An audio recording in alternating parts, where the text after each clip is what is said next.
Hello, good morning, dear students.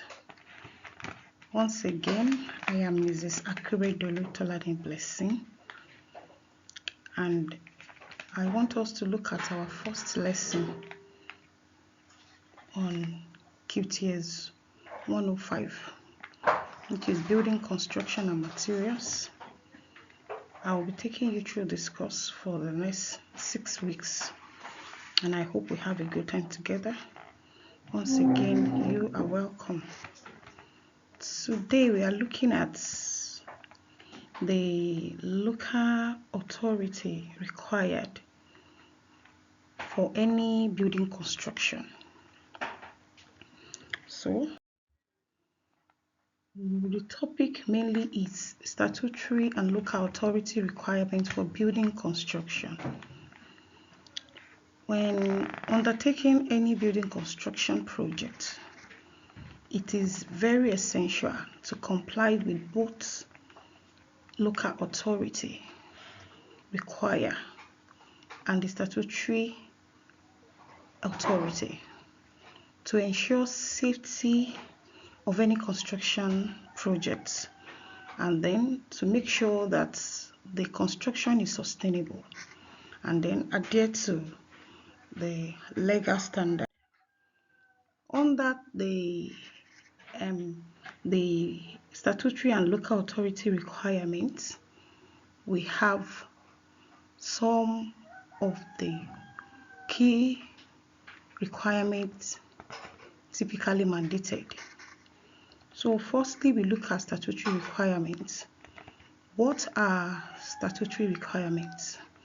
See that these are laws and regulations enacted by national or regional governments, and these are non-negotiable and must be followed for all construction projects. Under that, we look at building regulations. We have several keys under building regulations. The first one is structural safety. For any construction building, the structure must be able to withstand load and stress. Constructing a building, there are loads that must be imposed on the construction. There are stress, and then it should be able to withstand any environmental condition. That is structural safety. That must be ensured. Then the second one, we look at fire safety. For any building, fire resistant materials and fire alarm and extinguishers and emergency exits must be considered, and all this must be installed in a new building that is proposed. So we look at the third one, which is energy efficiency. For any building construction, it must be able to meet with the energy performance and then the standards that are required. We'll look at that more by the time we meet in the class.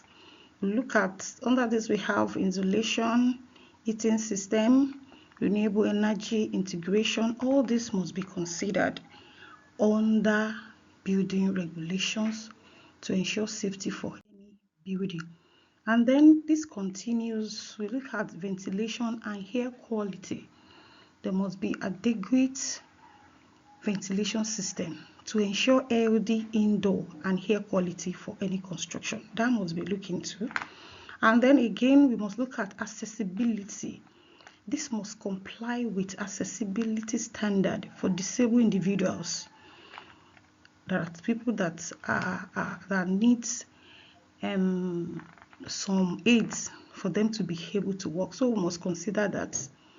So again, we look at drainage and waste management. We must ensure proper drainage system and waste disposal mechanism for any building. And also we look at electrical and gas safety.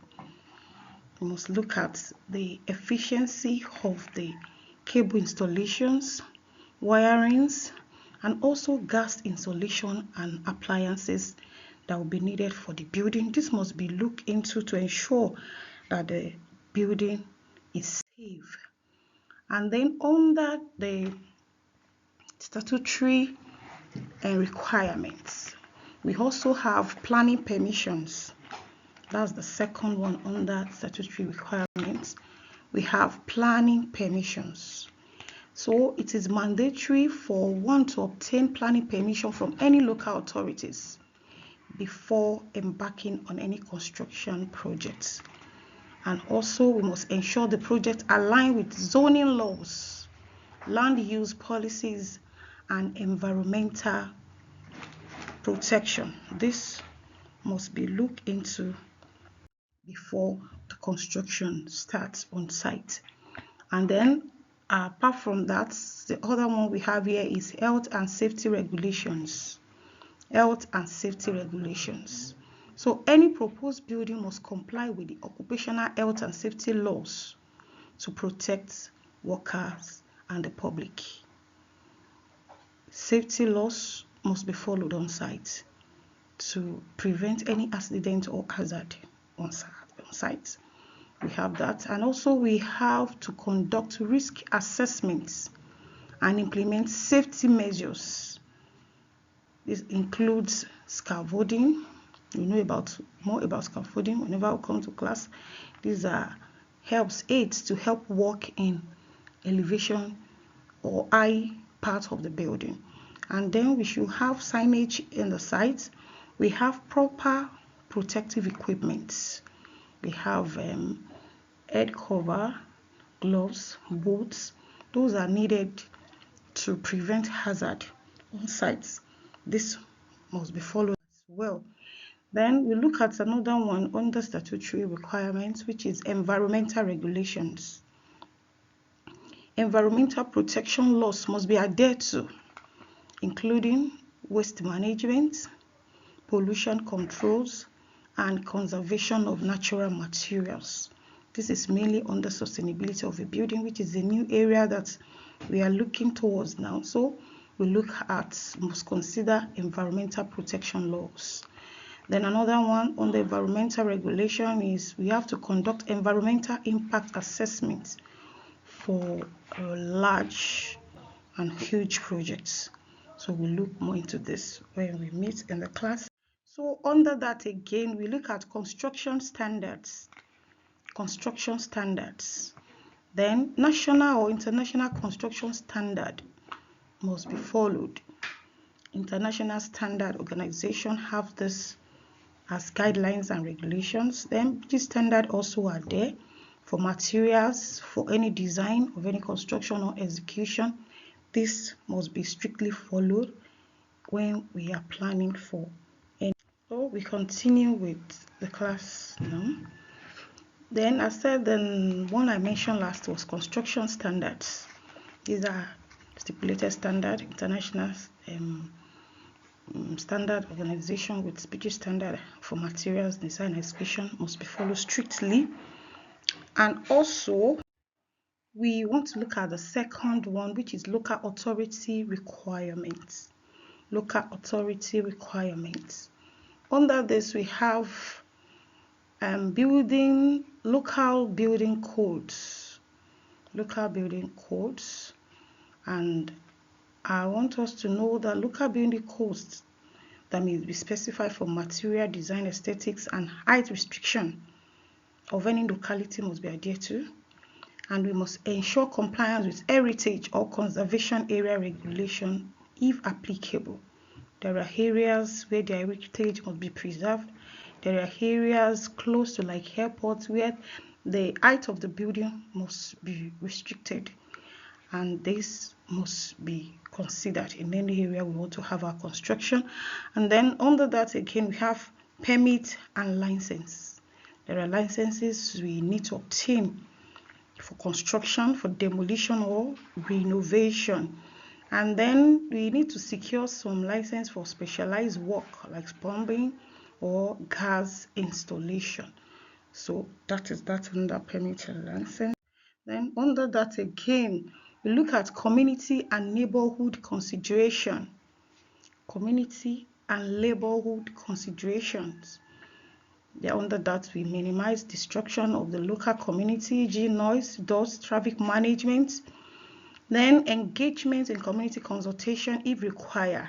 that must be done. If you need to get to a new area, need to get how they're practicing there, what are their labor and pay and things like that must be acquired or required.